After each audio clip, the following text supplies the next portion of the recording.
उत्तर प्रदेशच्या फारुखाबाद येथे सुरू असलेल्या रामनगरी या जत्रेत भीषण आग लागल्याची घटना समोर आली आहे। या आगीत एका मुलाचा मृत्यू झाला तर 6हून अधिक जणांची प्रकृती चिंताजनक आहे। त्यांना उपचारासाठी रुग्णालयात दाखल करण्यात आले आहे। आग कशी लागली हे अद्याप समजू शकलेले नाही। पोलीस या प्रकरणाचा अधिक तपास करत आहेत।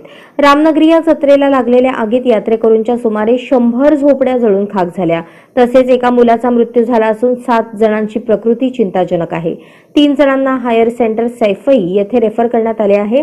इतरांना लोहिया रुग्णालयात दाखल करण्यात आले आहे।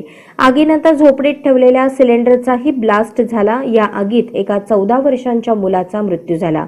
घटनेची माहिती मिळताच प्रशासकीय कर्मचाऱ्यांसह अग्निशमन दल घटनास्थळी दाखल झाले असून अथक प्रयत्नानंतर आगीवर नियंत्रण मिळवता आले। रामनगरी या जत्रा ही फारुखाबादमधील गंगेच्या तीरावर असलेल्या पांचाल घाटावर महिनाभर चालते।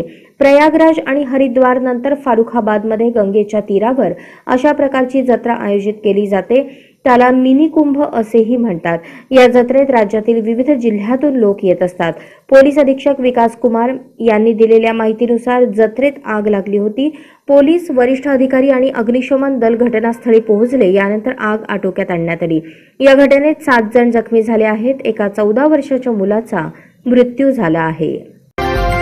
आजच स्मार्ट महाराष्ट्र न्यूज चॅनलला सबस्क्राइब करा।